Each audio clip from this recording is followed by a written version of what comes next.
Hey gang, I guess binge watched the entirety of InuYasha, and I need some way to feel like I didn't waste hours of my life on pointless filler episodes. Uh, The Tetsusaiga, Tesaiga, whatever, the Iron Crushing Fang is a powerful demon slaying weapon, forged by the legendary demon blacksmith Totosai from the fang of Inuyasha's father, the great dog demon Toga. This sword has a variety of magical abilities. Hope that I'll be able to remember them all in this video. Spoilers for the entire series are in this video. You have been warned. First of all, the sword has a fang form and a katana form, but I like to call them active and inactive mode. The katana mode is the form the sword takes whenever it's sheathed or isn't held, taking the appearance of the world's crappiest katana.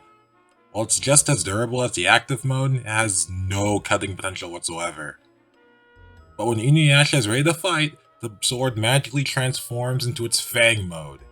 As you can see, the blade nearly doubles in length, more than triples in width, and grows a big patch of fur at the guard, I guess in case his hands get cold or something. It may look impractical and unbalanced, but InuYasha has no problem wielding it and is able to inflict massive damage on almost anything he uses it on. It's like the metal blade from Mega Man 2. If it's not immune to it, it's probably weak to it. Its most impressive feat of raw power was when InuYasha used it to completely destroy his full power, crappy older brother, Demon Dog Shisomaru. His left paw. At that point in the series, base Shisomaru should have been able to kill InuYasha with both his arms tied behind his back. I'm not going to finish that joke. Moving on. Aside from transforming, the Tetsusaiga has some other built-in magical abilities. First off, the sword can only be effectively wielded by a half-demon or a full demon that truly wants to protect humans. Or at least a few of them. At the beginning of the series, Sesshomaru couldn't hold a sword because it would burn him so bad it was like his arm was getting cut. I'm not going to finish that joke either. Actually, no. He was a massive tool. He doesn't deserve my sympathy. It burned him like it wanted that hand dead. Kagome was able to hold it, but she couldn't activate it, being a full human. And InuYasha was able to hold it, but he couldn't activate it until he tried to protect Kagome. Luckily, by the time of the second movie, Sesshomaru had just become just less enough of a pain that he was able to do Tetsusaiga for one attack before it burned him too much.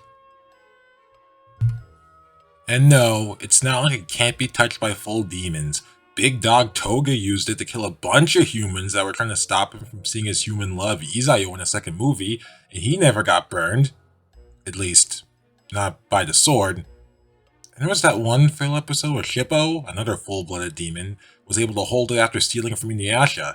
He couldn't activate it, but that puts him leagues ahead of Mr. I Need a Random Human Hand enhanced by a magic pebble and will a magic sword that sword they originally had anyway!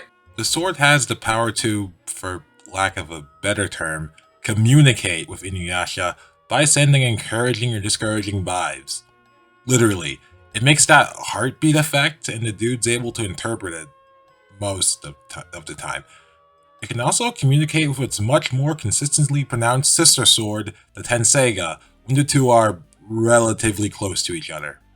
The Tetsusaiga also has the secret ability to passively prevent InuYasha's demon energy from going out of control. When the big GDD knew that he was going to have a half-demon child that was probably going to interact with humans, he feared that the powerful demon blood he would pass on would make the child lose control of themselves. So he made sure that Totosai made sure that the blade would be able to rein them in as long as they were holding it. And that worked perfectly until the sword broke and InuYasha lost control and he had to get the sword fixed. oh, editing me coming in. Slight tangent. It's kind of weird how InuYasha never lost control and went full demon until after the Tetsusaiga broke for the first time. I mean, his mom died when he was a little kid, and he had to fend for himself in the woods for years. You'd think it would have happened at least once before. Is it because he had that weird pearl of the underworld in his eye or something? And since the sword was inside the underworld and by extension at the pearl, and since the pearl was his eye, he technically always had the sword with him. Does that make any sense? Actually, on that note, why is Toga's health in the giant mountain-sized armored dog man thing? Tesaiga's signature ability is the Kaze no Kizu, aka the Wind Scar. The show explains this better, but I'll summarize. When two demonic auras create contact with each other, the area of collision is called the Wind Scar. If one of the demons can attack through the Wind Scar and into their opponent, it significantly enhances the attack's power. When the Tesaiga hits the Wind Scar, it creates a wide-spanning shockwave of deadly slashing energy. If the sword was like the Mega Man 2 Metal Blade, then the Wind Scar would be like a super destructo disc barrage from Dragon Ball Z. InuYasha can kill over 100 demons at once with just one of these babies. Heck, later on, InuYasha doesn't even need to sense the Wind Scar or even need another demon present. He can literally just spam these things willy-nilly. I don't know if it was explained better in the manga or if I missed an episode or something, but I like the headcanon that the Tetsusaiga actually generates its own demonic energy to oppose InuYasha's, and that he's striking the Wind Scar generated from that. The Wind Scar technique does have a few weaknesses, as it's technically a universal technique, and the extra damage is first come, first served. The Shomaru was able to almost destroy the Tetsusaiga by using the Wind Scar attack against it with his crazy dragon arm that he found. Shippo was able to use the Wind Scar attack, sorta. He couldn't actually use the Tetsusaiga, but he essentially did the same thing, but just bit his opponents instead. It was able to hurt InuYasha, so that's gotta be worth something. And Kagura and Kana, demons with airbending and mirror powers respectively, were able to create some kind of false Wind Scar, and when InuYasha tried to attack that and use the Wind Scar attack, they were able to reflect the blast right back at him. And speaking of having such a Wind Scar, before he had the ability to use it whenever he wanted to, he needed to slow down to concentrate on finding its exact location, so the move could only be used sparingly. To take the spot of big finishing move after InuYasha learned the Wind Scar spam is the Bakuryuha, aka the Backlash Wave. It's technically an offshoot of the Wind Scar attack. Just before a powerful demonic energy attack hits InuYasha, he needs to deflect the attack with the force of his Wind Scar attack. This not only protects InuYasha, but also sends a Wind Scar enhanced version of the attack right back at the opponent. The only downside is that, well, actually there are two downsides. It's strictly a counter move. Someone needs to hit him first before he can use it. And the second problem is that the attack has to be relative in power to InuYasha's Wind Scar, but just slightly weaker. If the attack is significantly weaker, the Wind Scar will just cancel out the attack. And if the attack is stronger, the Wind Scar won't be able to do anything and InuYasha gets nailed. Technically, this ability belongs to the Scabbard, sort of. I'll explain more later, but I'll tell you the main ability right now. Tetsusaiga's Scabbard was made from the wood from some ancient sacred talking tree, and somehow that gave the Scabbard the ability to create a magical barrier that can block attacks. The barrier is not invincible or particularly big, but it's enough to cover InuYasha and a few of his friends, and comes in handy in a pinch. On the topic of Scabbard, Scabbard also has the ability to summon the Tetsusaiga when necessary. If InuYasha gets disarmed or is even particularly far away from the Tetsusaiga, he can hold up the Scabbard, say, come back Tetsusaiga, and the Tetsusaiga will naturally try to zoom towards the Scabbard. From there he can just, let it go back into Scabbard, or intercept it in the air and go back into Fang mode and start laying the beat down on whoever he's fighting or whatever. Last but not least, the Tetsusaiga has the power to absorb the powers and techniques of other demons or demonic objects, although the method of acquisition is a bit unclear. The way we were told how it worked is that the sword can absorb the abilities of a demon it just slayed if it's soaked inside the blood of the dead demon. I mean, that sounds simple, it's literally just like Mega Man, but there's gotta be some other kind of criteria I'm not aware of. InuYasha and Mad Dog Toga have downed dozens of demons through direct sword contact. Note to self, reword that in script. They've killed dozens of demons with the Fuzzy Buster sword, and soaked in all kinds of blood, but the glorified butter knife only stole like 4 abilities. Well, depending on your definition of stole and ability, it technically only stole 3 of them, but that's a long story. I'll get to that one later. The first new we get is the Red Blade. Here's the backstory. So in order to beat Naraku's super strong demon barrier, Old Man Flea Demon Myoga tells InuYasha to kill the latest head member of the Bat Demon clan and bathe his sword in their blood. Supposedly, the head Bat Demons have the power to create seemingly indestructible magic barriers, so Myoga figures that getting the Tetsusaiga to absorb their power would let InuYasha disrupt this Naraku's barrier or something.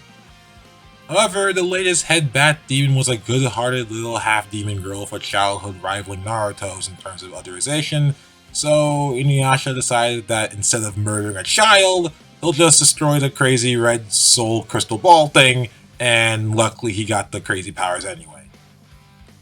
All the Red Blade Tetsusaiga can do is break magic barriers. That's it. It doesn't appear to increase the striking power of the sword, it just applies some kind of magical barrier busting ability to it. Although, remember when I was talking about the Scabbard's barrier earlier? Well, shouldn't the Tetsusaiga be able to create its own barrier since it has the Bat Demon power now? And I'm specifically talking about the invincible Bat Demon barrier, not its already pre-existing barrier meant to prevent evil demons from touching it. The second, and my personal favorite technique, is the Adamant Barrage, aka the Kongo Shoga or Diamond Spear Blast, depending on your translation. When InuYasha and his gang were in the world between the living and the dead, again, it's a really long story, they ran into the skull of one of the Great D's old pals, Hozenki. He's a clam demon with the power to create giant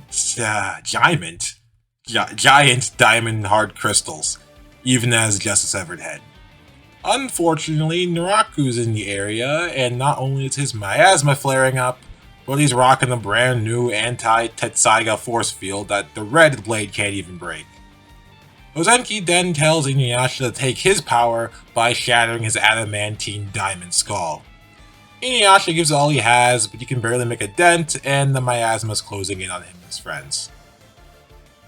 In order to protect his friends, InuYasha abandons the challenge and tries to use the Windscar attack to blow back the miasma. However, instead of the slashing energy, he sends out a barrage of crystals strong enough to break Naraku's barrier and literally tear him to shreds. InuYasha's confused at first, but Hozenki tells him that his earlier attacks did the necessary damage, but in order to actually use the technique, he needed the unselfish and unbreakable resolve he had when he wanted to protect his friends. Wow, that brief backstory took nearly a whole page in the script. I gotta send this thing down. With the exception of its first use, the Kongo Shoga Diamond Spear Blast Barrage attack is made up of 2 steps. First, the Tetsusaiga does the heartbeat thing and starts building up energy to create a crystal coating around itself. And 2, when it's done, InuYasha swings the sword Windscar style and launches the crystals at his opponent. While the attack doesn't fan out like the Windscar does, it more than makes up for it in terms of power.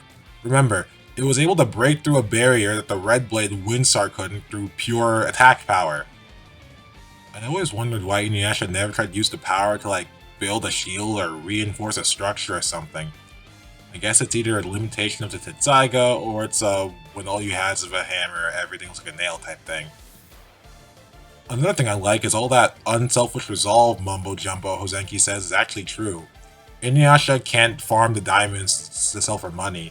He couldn't even do it to get the money to get Kagome a new bike. And again, he did show the move to Hozenki's son in the sequel series.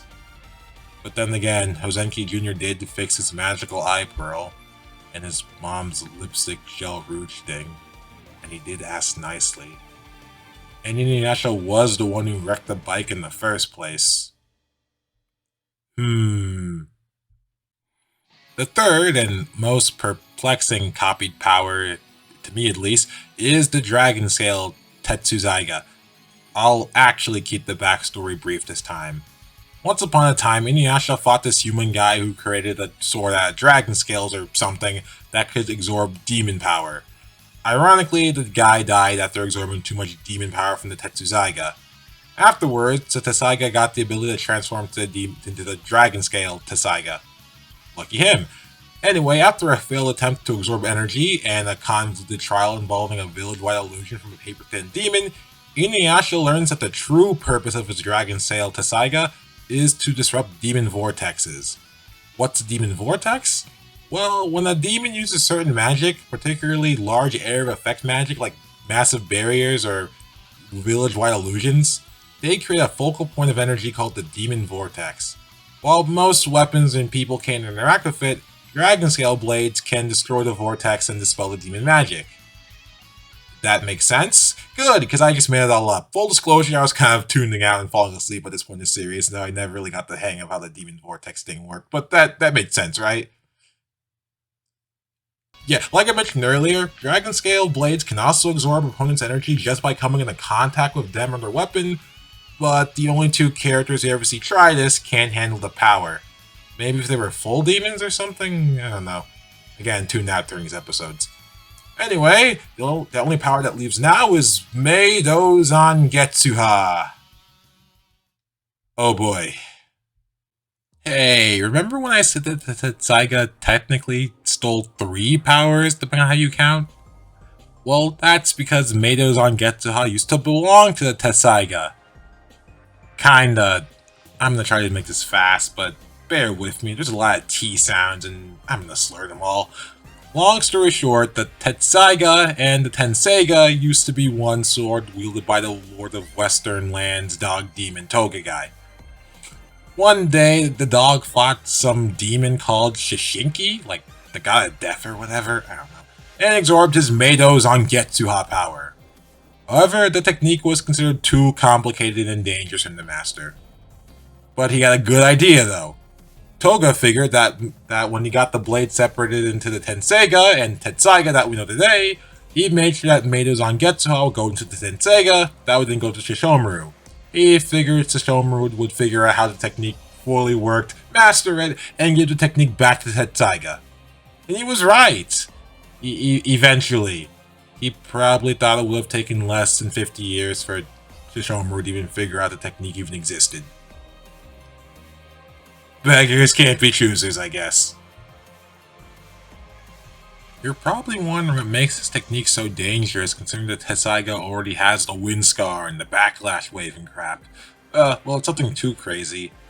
It only lets you summon a portal that sends your opponent directly to the Shadow Realm! Okay, well, it actually sends your opponent to the Netherworld, but, you know, same difference. It sends people to the bad place.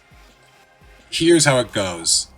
The user of the attack needs to build up dark energy within their weapon, and when the weapon is swung, the weapon will emit a portal that sends whatever it touches straight to the Netherworld. And unless the target can open the Netherworld portal of their own, or, you know, dodge it, it's basically an instant kill move.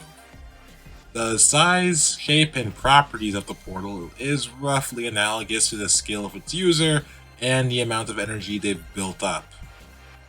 The very basic version of technique is summon a thin crescent moon-shaped portal in the direct area the weapon was swung in. It'll basically delete anything that was in the immediate area, but nothing more before dissipating. It basically portal slices everything. While the mastered version, by comparison, is a massive 3-dimensional full moon black hole thing that can be fired at a distance and absorbs everything in its general area before dissipating. It can even absorb lesser versions of the technique.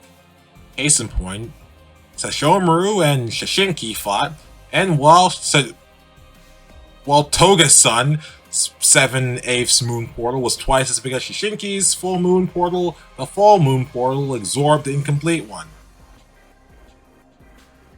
InuYasha's spin on the technique is a combination of the crescent moon stage, the full moon stage, and of course, his wind scar. First, InuYasha builds up the dark energy in the Tetsusaiga and swings it, sending a massive barrage of crescent moons that delete everything they touch. After they travel a fair bit of distance, the crescent moons combine into one big, massive asterisk.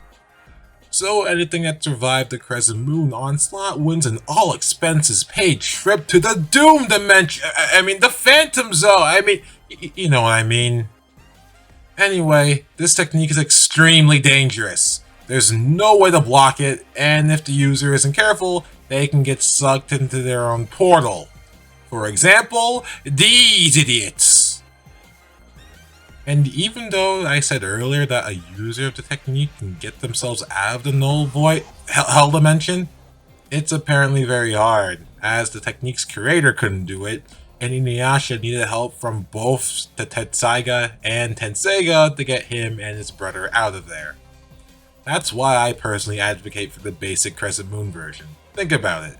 It doesn't take long to charge, it won't suck the user unless they're completely rock stupid, and unless the opponent can survive having their torso deleted, it's still an instant kill move.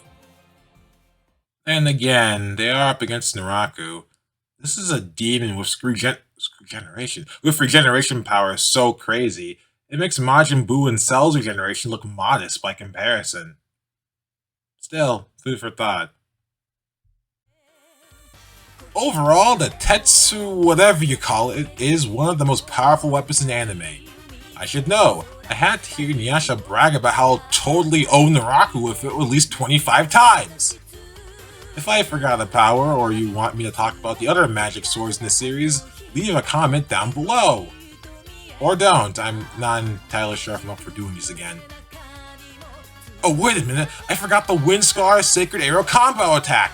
Okay, so when InuYasha and Kagome combine their power,